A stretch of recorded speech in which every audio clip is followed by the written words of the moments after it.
Very good morning बच्चों। आज हम लोग क्लास 10 का मैथ पढ़ने वाले हैं। चैप्टर 1। आज से ही हम लोग गणित की शुरुआत कर रहे हैं। बच्चों अभी आप लोगों का क्लास बंद हो चुका है लॉकडाउन के चलते, लेकिन अभी आपका समय तो कट जा रहा है, समय तो निकल जा रहा है। इसलिए मैं आप लोगों के लिए ऑनलाइन क्लास लेकर के आया। अब आप लोगों को प्रत्येक दिन ऑनलाइन क्लास मिलेगा, लाइव क्लास मिलेगा, और आपका जो प्रॉब्लम है वो प्रॉब्लम सॉल्व होगा। तो चलिए, पहला चैप्टर में हम लोग को सीखना है निम्नलिखित संख्याओं का एचसीएफ ज्ञात करने के लिए यूक्लिड विभाजन एल्गोरिथ्म का प्रयोग कीजिए। हम लोग एचसीएफ पहले से निकालते आ रहे हैं, लेकिन यहां पर यूक्लिड विभाजन एल्गोरिथ्म का प्रयोग करना है। ध्यान देंगे, जहां पर जो विधि बोला जाता है हम उसी विधि का ही प्रयोग करेंगे। इसका दूसरा नाम कलन विधि भी है। तो हम लोग कलन विधि का ही उपयोग करेंगे, यूक्लिड विभाजन एल्गोरिथ्म का ही प्रयोग करेंगे। जो हम लोग इसके पहले एचसीएफ निकालने का तरीका अपना रहे थे उसको यहाँ पर लागू नहीं करना है। यहाँ पर आपको यूक्लिड विभाजन एल्गोरिथ्म का प्रयोग करना है। इसको शेषफल प्रमेय भी आप कह सकते हैं। देखिए क्या करना है, शुरुआत करते हैं। यहाँ पर 135 और 225 दिया गया है, ठीक है। चरण 1 में आप क्या करेंगे? चरण 1 स्टेप बाय स्टेप में बता रहा हूं। चरण 1 में आप करेंगे, इसमें दोनों में से बड़ा कौन है? 225 बड़ा है तो 225 आप लिखेंगे। चरण 1 में 225 लिखेंगे। अब इस 225 में 135 से भाग आपको करना है। देखिए, मैं दूसरे जगह ये रफ काम यहां पर मैं कर रहा हूं, ये रफ काम कर रहा हूं। 135 देखिए कितने बार लगेगा और कितना शेष जाएगा? एक बार लगेगा और 90 शेष जाएगा। बच्चों, हम लोग 5 क्लास 6 क्लास में ये देखे हैं कि यदि हम लोगों को इस भाग की प्रक्रिया को जांचना हो सही है या गलत है, तो हम लोग क्या करते हैं, इन दोनों को गुना करके इसको जोड़ देते हैं तो बीच वाला आ जाता है ना। यही प्रक्रिया यहाँ भी आपको करना है। जो आपने 135 से भाग लगाया, भाग लगाने के बाद भागफल 1 आया, गुना में 1 देंगे और जो शेष आएगा इसको आप प्लस कर देंगे। पहला चरण कंप्लीट हो गया। पहला चरण में क्या करना है? छोटी संख्या में बड़ी संख्या से भाग देना है। भाग देने के बाद बड़ी संख्या यहाँ पर आप लिखेंगे। भाग आप 135 से दे रहे थे, एक बार लगा, 1 लिखेंगे, शेष 90 आया, 90 को यहाँ पर लिख देंगे। अब चरण 2 स्टेप 2। स्टेप 2 में क्या करेंगे? अभी आपने भाग लगाया 135 से, तो 135 अब यहां पर आप ले आएंगे और अब 90 से जो शेष आया उससे भाग लगाएंगे। कितने बार लग रहा है? 90 से लगाएंगे तो एक ही बार लग रहा है। शेष कितना हो गया? 45। तो इसको आप लिख सकते हैं 90 गुने 1 जोड़ 45। ये स्टेप 2 हो गया। इधर ये आपको नहीं लिखना है, ये रफ काम हो रहा है। अब स्टेप 3 देखिए, चरण 3। चरण 3 90 अब यहां पर आ जाएगा। 90 को 45 से भाग लगाएंगे, जो शेष आता है इसमें भाग लगाते हैं। तो 45 से लगाएंगे, 2 बार लगेगा, शेष शून्य बच जाएगा। देखिए 90 को 45, बार बार शेष से भाग लगाना है। देखिए शेष से भाग लगाना है, कितना आ गया, 2 बार, 0 बच गया, शून्य बच गया। जब शून्य बच जाए तो ये प्रक्रिया बंद कर देना है, ये बंद कर देना है। अब लिखिए अतः HCF बराबर 45 से आपने डिवाइड किया, उस समय शून्य आ गया, इसलिए इसका HCF 45 होगा। इसका HCF कितना होगा, 45 होगा। हाईएस्ट कॉमन फैक्टर कितना हुआ, 45 हुआ। क्लियर है। दूसरा प्रश्न देखिए। चलिए यहां पर संख्या दिया हुआ है 196 और 38,222 दिया हुआ है। आप लोग बताएं इसमें छोटा कौन है, 196 है, तो इसमें हम 196 से इसको भाग लगाएंगे। यहां पर हल लिखिए। पहला चरण में, चरण 1 स्टेप 1 आप लिख भी सकते हैं या नहीं भी लिख सकते हैं। 38,220 में हम भाग लगाएंगे 196 से। 38,220 को 196 से डिवाइड करेंगे। डिवाइड जब आप करेंगे तो आप देखेंगे 195 बार लगता है और शेष शून्य आ जाता है, शेष शून्य आ जाता है। तो इसको हम लिखेंगे ये गुना 195 जोड़ शून्य, ये इधर आपका रफ काम है। तो यहां पर हमने क्या देखा कि एक ही चरण में शून्य आ गया, पहला ही स्टेप में शून्य आ गया, तो आगे हमको भाग की क्रिया नहीं करना है, आगे भाग की क्रिया नहीं होगी।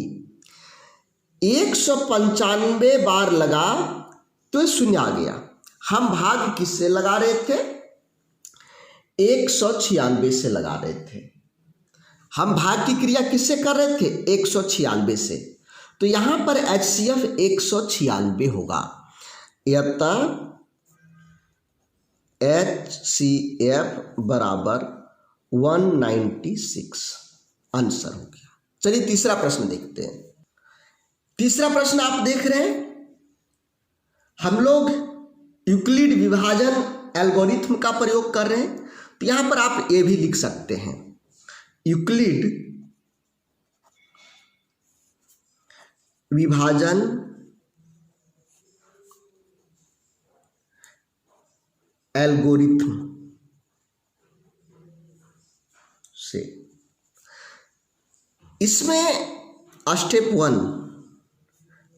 1 में क्या करेंगे, 255 से डिवाइड करेंगे 867 में। 867 में हम डिवाइड कर रहे हैं 255 से। कितना बार लगेगा, देखिए यहां पर मैं रफ काम में आपको दिखा देता हूं डिवाइड करके। 867 इंटू 255, ये तीन बार लग रहा है, 3 बार इसमें ये लगेगा, तो यहाँ 3 हम लगाएंगे।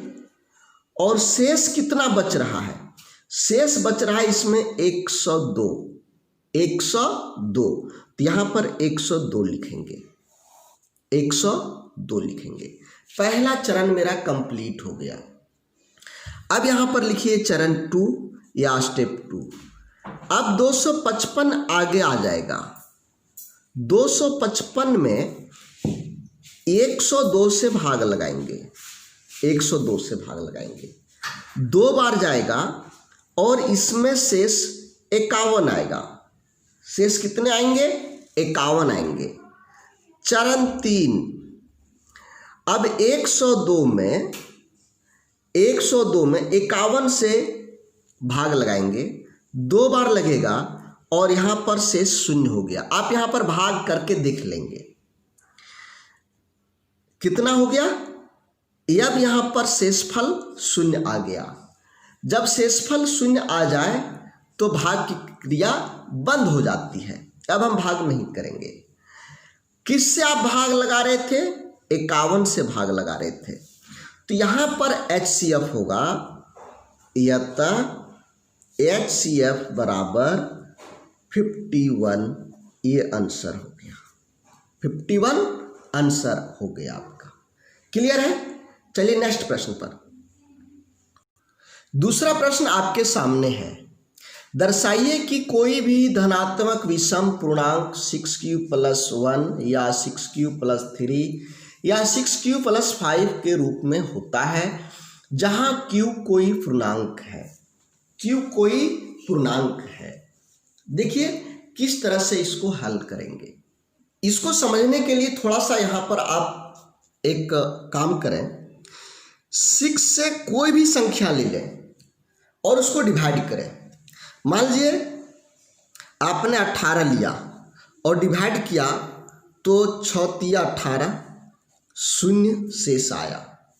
मान लीजिए 19 आया, 19 को आप 6 से डिवाइड कर रहे हैं, 6 × 18, 1 शेष हुआ। 6 से कोई भी संख्या आप ले लें, 6 × 18, 5 शेष हुआ। कोई भी संख्या आप ले लें, 6 × 35, 2 शेष हुआ। कोई भी, मैं कह रहा हूं कोई भी संख्या आप ले लें और उसको डिवाइड करें। डिवाइड जब आप करेंगे तो यहां पर शेषफल देखना है। शेषफल हमेशा 6 से छोटा होगा, चाहे वह 0 हो सकता है, 1 हो सकता है, 2 हो सकता है, 3 हो सकता है, 4 हो सकता है, 5 हो सकता है। जब भी 6 से हम भाग की क्रिया करेंगे तो शेष ये हो सकता है, इससे आगे कुछ भी नहीं। क्यों? क्योंकि यदि मान लीजिए आप यहां पर हम लगा रहे थे किसी में भाग, इसको भाग लगा रहे हैं तो 6 × 18 कट गया, 7 उतरा। ये 6 से बड़ा है तो फिर एक बार हम लोग लगा ही देंगे, 1 शेषफल आ जाएगा। तो जब भी किसी से भाग की क्रिया करेंगे तो उसका शेषफल जितना से हम भाग कर रहे हैं उससे 1 कम ही होता है, हमेशा उससे ज़्यादा नहीं होता है, उससे कम ही होगा। क्लियर है एक चीज? यही चीज आगे यहाँ पर आपका लगने वाला है। इसको हल करते हैं। इसके लिए हम मान लेते हैं, माना कि भाज्य बराबर ये, भाजक बराबर भाजक b बराबर 6, 6 से हम डिवाइड कर रहे हैं। भागफल बराबर q तथा शेषफल बराबर r, ये आप मान लेंगे। यहाँ पर जब आप भाजक मानेंगे उसमें यहाँ जो रहेगा दिया हुआ वो चीज़ आपको मानना है, ये यहाँ पर मानना है। तो भाज्य ये मान लिया, भाजक 6 मान लिया, भागफल q और शेषफल r मान लिया। जब आप इसको भाग की क्रिया करेंगे तो शेष क्या हो सकता है? संभावित शेष,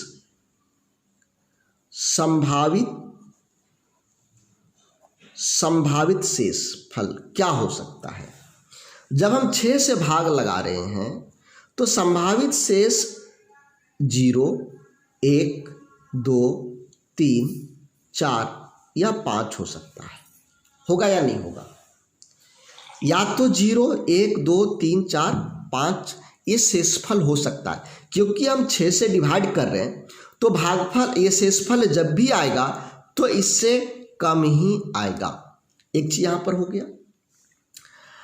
अब चलिए मैं बात करूं कि इसका इस तरह से देखिए, आप यहां पर आप 6 से भाग लगा रहे हैं, भाज्य आपका ये है और भागफल q है। सबसे पहले शेषफल 0 आया, सबसे पहले शेषफल 0 आया, तो आप ये बराबर क्या होगा, ये बराबर क्या होगा, इन दोनों को आप गुना करेंगे 6q जोड़ 0 होगा या नहीं होगा। अब मान लीजिए आप भागा लगाए और अबर शेषफल 1 आ गया, शेषफल कितना आया, 1 आया, तो अबर दूसरा यानी a2 a1 इसको पहली संख्या दूसरी संख्या आप मान सकते हैं, 6q प्लस 1 होगा। इसी तरह से a3 अगर मान लीजिए शेष 2 आ गया, 6q प्लस 2, इस तरह से होगा या नहीं होगा। तो यहाँ पर आप लिखें यथा ये बराबर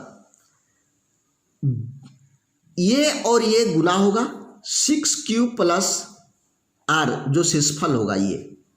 अब यहाँ पर r के जगह 0 1 2 3 4 बैठाते जाएंगे। a1 बराबर 6q प्लस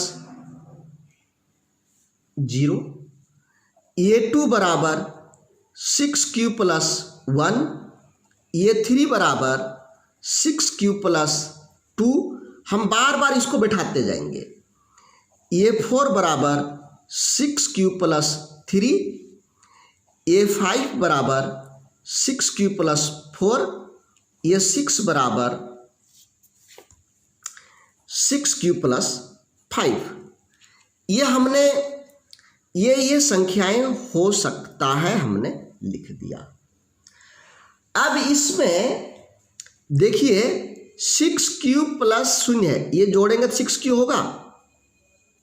अब ये 6q 2 से डिवाइड होगा या नहीं होगा, 2 से पूरा पूरी कट जाएगा, तो ये हम लिखेंगे सम संख्या,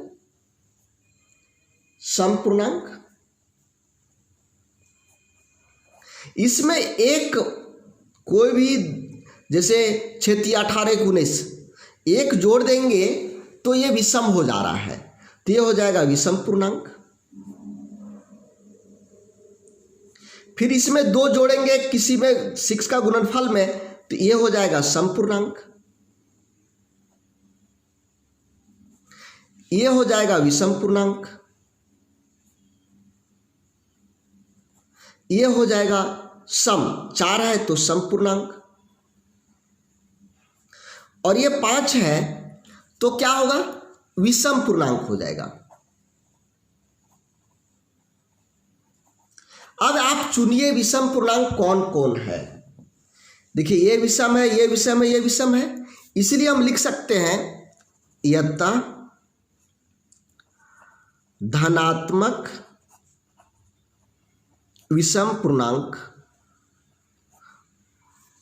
क्या क्या हुआ विषम, 6q प्लस 1, 6q प्लस 3 तथा 6q प्लस 5 होगा। प्रूव्ड, सिद्ध हो गया। हमको सिद्ध करने का रहा था। देखिए इसमें क्या करना है, सीधे आप ये मानेंगे, ये सभी में इस तरह के प्रश्न में पहले भाज्य मानिए, भाजक मानिए, भागफल मानिए और शेषफल मानिए। पहले शेषफल निकालिए और हमेशा जो भाजक आपका दिया हुआ और जो भागफल है ये दोनों को गुणा करके इसको एक एक करके सब में जोड़ते जाना है। सभी में एक बार 0 जोड़ा, एक बार 1, एक बार 2, एक बार 3, एक बार 4, ऐसे जोड़ देंगे। 0 जिसमें रहेगा ये सम पूर्णांक हो गया, ये विषम पूर्णांक, ये सम विषम। इस तरह से आपको प्रश्न में देख लेना कि सम पूछा गया या विषम पूछा गया है। यहाँ पर आपको विषम पूछा गया है तो इसमें से चुन करके जो जो विषम है लिख देंगे, आप सिद्ध कर दिए। ठीक है।